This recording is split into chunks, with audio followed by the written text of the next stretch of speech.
A lot of people ask, how long does it take to get through an addiction recovery program? Or how long does it take to recover from an addiction?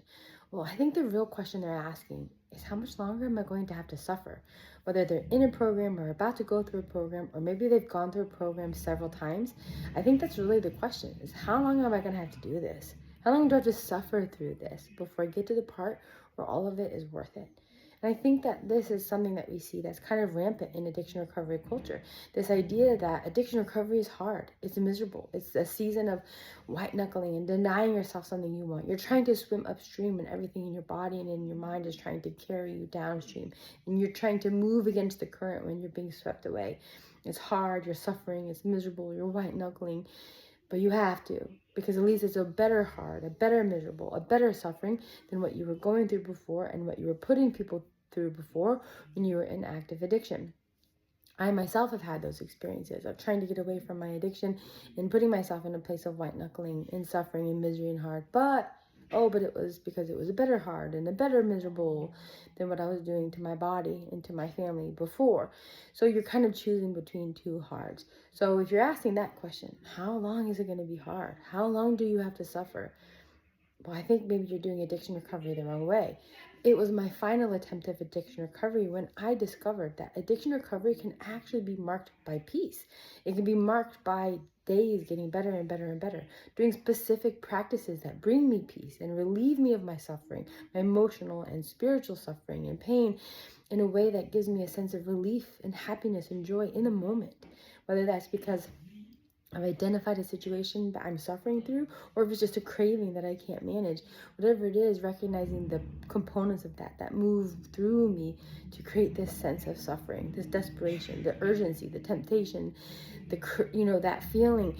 Being able to deconstruct that and neutralize that in real time is pretty incredible and miraculous. That's what my recovery journey has been all about.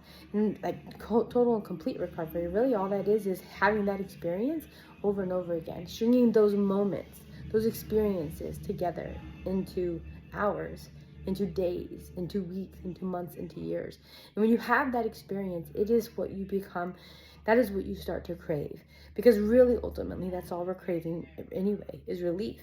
We move into an addiction because we have pain that we can't manage.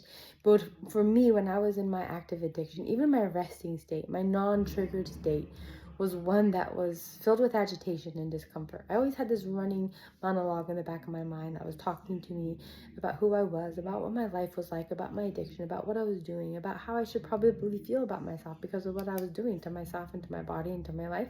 It was just this running noise always there, this constant agitation and frustration and concern and fear that just was uncomfortable. And so even when I wasn't triggered, it was hard to be alone with just myself.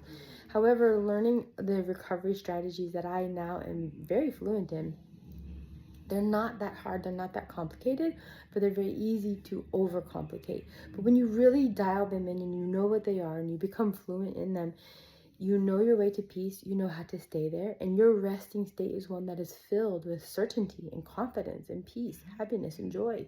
And today, for me, even my triggered states, they are filled with an awareness that the fastest way out of this is through God.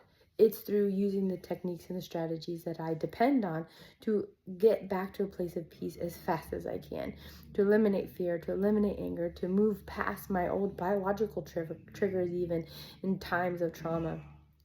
When I'm in that space of emotional desperation, I don't crave an addiction anymore because I know from experience that the fastest way out of this discomfort is through the tools that I have come to master and use so fluently in my life. Nothing compares to it. Any other attempt I could use to solve my suffering is just going to mean a delay in my relief. It's just not worth it. So today I don't choose between God I don't choose between God and an addiction. An addiction, that's not even on the table anymore. That was only a byproduct of the suffering that I once was enduring needlessly, unnecessarily. I just didn't know my way out of it.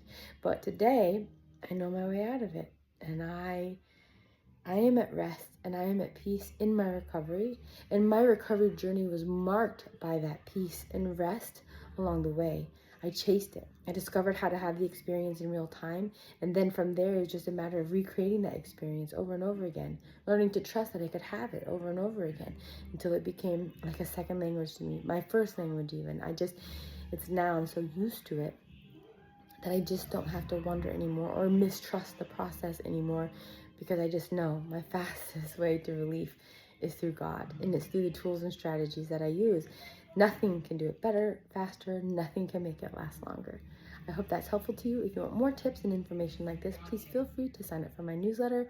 I send a new one out every week.